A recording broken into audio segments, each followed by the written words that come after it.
जय हिंद दोस्तों, बड़ी खबर और पुख्ता खबर। हाँ जी दोस्तों, यानी राजनीतिक दबाव आया काम और झुक गई सरकार और प्रधानमंत्री जी को 17 जून को देंगे प्रेजेंटेशन। 10 सचिवों को किया गया तैयार। 8 बदलाव होंगे अग्निपथ स्कीम में, यानी अग्निवीरों की बल्ले बल्ले। हाँ जी दोस्तों, बहुत बड़ा बदलाव हुआ है और व्यापक बदलाव। जैसा कि आज से 4 दिन पहले एक खबर चल रही थी कि सेना ने अपने इंटरनल सर्वे में अपनी जो अनुशंसा की है, रिकमेंडेशन की है, वो सरकार के सामने रख दी। अब आगे, यानी अब आगे क्या होने वाला, जैसे कि कल चाहे जी न्यूज हो, आज तक हो, print media, social media, electronic media, सब ने कह दिया कि भाई अब अग्निपथ में 8 बड़े बदलाव होने वाले हैं। जैसा कि चुनाव के अंदर कांग्रेस पार्टी ने दबाव डाला, आपने राहुल गांधी ने दबाव डाला और अब सहयोगी पार्टियों ने दबाव डाल के बोला है अग्निपथ में आप बदलाव करिए, इसको और इफेक्टिव बनाइए। आखिर अब कौन कौन से बदलाव होंगे, इसके लिए 10 सचिव यानी 10 मंत्रालय के सेक्रेटरी, आईएएस लेवल के सचिवों को यह जिम्मा दिया है। 100 दिन का जो उनका एजेंडा है उसमें यह मुख्य तौर पे है।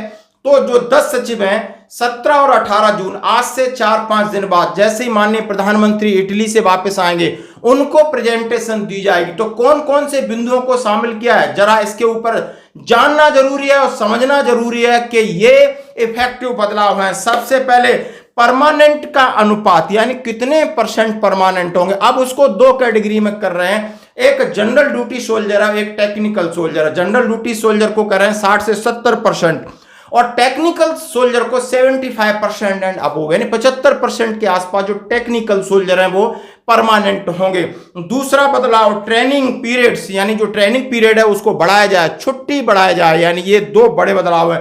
42 वीक्स का रखा हुआ है। सर्विस पीरियड, हाँ जी दोस्तों, सबसे अच्छा बदलाव 4 साल नहीं, अब 4 नहीं, 5 नहीं, 6 नहीं, 7 साल सर्विस का मौका मिला, क्योंकि 7 साल में एक सोल्जर अच्छे से सोल्जर बन पाता है और कम से कम उसको सोल्जर बनने दो। फिर आगे क्या होगा, ताकि उसको ग्रेचुटी का फायदा हो, ताकि उसको ग्रेचुटी मिले, यानी जब वो रिटायर्ड हो तो एक्स सर्विसमैन का दर्जा भी मिलेगा और उसको ग्रेचुटी भी मिलेगी। हाँ जी दोस्तों, और शहीद का दर्जा, यदि कुछ कुछ ऐसा होता है, अनहोनी होती है, तो उसको शहीद का दर्जा और शहीद का सम्मान मिलेगा।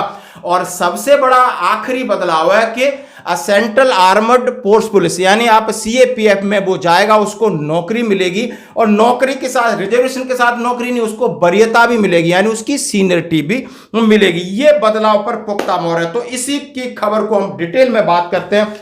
जैसा कि आप हर एक अखबार को देख रहे हैं, अग्निपथ स्कीम, अग्निवीर योजना को रिव्यू करेगी सरकार। सेना ने भी कराया सर्वे, क्या क्या बदल सकता है। जैसे हमने आपको आउटलाइन, हेडलाइन सब क्लियर कर दिया, लेकिन अब मैं सिलसिलेवार जो खबर है उनको जानना जरूरी है। जी न्यूज की खबर है, अग्निपथ स्कीम रिव्यू। सेना भर्ती लॉन्च की गई थी। निर्वाचित एनडीए सरकार ने विभिन्न मंत्रालयों को जिम्मा सौंपा है कि अग्निपथ योजना के तहत चुने गए जवानों को अग्निवीर कहा जाता है। मीडिया रिपोर्ट्स के मुताबिक 10 प्रमुख मंत्रालय के सचिवों को अग्निपथ योजना की समीक्षा के लिए कहा गया है। उन्हें यह सुझाव भी देने को कहा गया है कि कैसे अग्निपथ योजना को आकर्षक बनाया जाए, यानी कैसे इफेक्टिव और आकर्षक बनाया जाए। जो सेना की रिकमेंडेशन है उनको भी ध्यान में रखा जाए। 10 सचिव, यानी उनकी एक कमेटी बनेगी। तीनों सेनाओं ने भी आंतरिक सर्वे कराया है, जिसमें योजना से कुछ जुड़े पहलुओं को चिन्हित किया गया है। लोकसभा चुनाव 2024 में अग्निवीरों भर्ती का मुद्दा जबरदस्त, यानी सत्ताधारी पार्टी के कुछ घटक दलों ने अग्निपथ योजना में बदलाव की वकालत की। इसी के बाद पीएम नरेंद्र मोदी के नेतृत्व वाली सरकार ने योजना की समीक्षा का फैसला लिया है और कहा गया कि नई सरकार 100 दिन का, यानी 100 दिन में जो एजेंडा रखा गया है, 100 दिन में सरकार क्या क्या काम करेगी, उसमें प्रमुख तौर से, यानी उन्होंने कहा है कि अग्निपथ के ऊपर सचिव का पैनल एक प्रेजेंटेशन तैयार करेगा, जो इटली से लौटने के बाद माननीय प्रधानमंत्री को 16-17-18 कभी भी जून में और दे सकता है। उसके बाद कैबिनेट उसके ऊपर मोहर लगाएगी या और कुछ भी फाइन ट्यून होगा। अग्निपथ स्कीम अग्निवीरों के लिए क्या क्या बदल सकता है। मीडिया रिपोर्ट के मुताबिक सरकारी पैनल अग्निवीरों के वित्तीय फायदों की सिफारिश करेगा, यानी उनको तनख्वाह भी ज्यादा मिल सकती है और वित्तीय फाइनेंस असिस्टेंस ग्रेचुटी की बात करो। सेना के भीतर सर्वे में अग्निवीरों को रिटेन करने का प्रतिशत बढ़ाने की बात की है, यानी 25% रेगुलराइज जो हो रहा था उसको आपने 2 टेक्निकल और नॉन टेक्निकल कैटेगरी, 60 से 70% और 75% टेक्निकल के लिए। आर्मी से जो फीडबैक हासिल किया उसके मुताबिक अग्निवीरों के बीच सामंजस्य और सौहार्द की कमी। हाँ जी दोस्तों, सबसे बड़ी बात यह है कि सामंजस्य सौहार्द उनमें सहयोग न करके प्रतिस्पर्धा करने की प्रवृत्ति है, जिसमें अग्रहियों के बीच विश्वास की कमी है। आप समझ सकते हो कि यानी किसी यूनिट में 100 बच्चे हैं और कुछ बच्चे ऐसे हैं कि उन्हें पता है कि इसमें से 25 बच्चे यूनिट में रहने हैं, तो कंपटीशन होगा, चापलूसी, चमचागिरी, कई तरह के हथकंडे लोग अपनाएंगे। आप समझ सकते हो कि हमने रिटेन होना, तो ये जो माहौल है ये कहीं ना कहीं खराब करता है। बहुत जबरदस्त इस पर बात की है। ट्रेनिंग पीरियड बढ़ाने की बात की है, 37 से 42 हफ्तों तक चलेगी। अग्निपथ योजना में ट्रेनिंग पीरियड को घटाकर 24 सप्ताह कर दिया था। सेना के मिले फीडबैक्स में इस तरह ट्रेनिंग बुरी तरह प्रभावित हुई है। सेना ट्रेनिंग पीरियड को आगे बढ़ाने की सोच रही है, जैसा कि ट्रेनिंग टीम से इसके व्यूज और राय ली गई। अग्निवीरों के ओवरऑल सर्विस पीरियड को 4 साल से बढ़ाकर 7 साल, ताकि उन्हें ग्रेच्युटी और पूर्व सैनिक का दर्जा मिल सके। यह सुझाव है कि अग्निवीरों की केंद्रीय पुलिस बलों में भर्ती पर उनकी वरिष्ठता बरकरार रखी जाए। वरिष्ठता मतलब सीनियरिटी। यदि आप यहाँ 7 साल करके जा रहे हैं तो वहां भी आपका जो सोल्जर है 6 साल का, उससे आप सीनियर हो गए और उसको पे एंड अलाउंसेस भी आपका वहीं से शुरू होगा। अग्निपथ योजना, एक अग्निवीर पर कितना खर्चा आता है?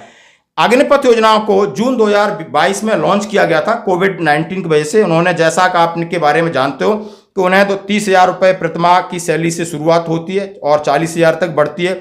12 लाख रुपए सेना निधि पैकेज मिलता है। उसके हिसाब से उन्होंने कहा है कि एक अग्निवीर को सरकार पर 2.25 लाख रुपए सालाना कम खर्च आता है। नॉर्मल सोल्जर से 2.25 लाख रुपए कम खर्च होते हैं। इसलिए 60,000 सैनिकों के बीच लगभग 1,054 करोड़ रुपए की बचत की बात की गई है, लेकिन इस बचत से किसी को कोई फायदा नहीं होता है। तो दोस्तों, ये थी पुख्ता अपडेट। आप जितने चैनल हैं इसको चला रहे हैं, क्योंकि ये अब आगे बढ़ गया है, माननीय प्रधानमंत्री तक पहुंच गया है और फाइनल इसके ऊपर राय शुमारी 100 दिन के अंदर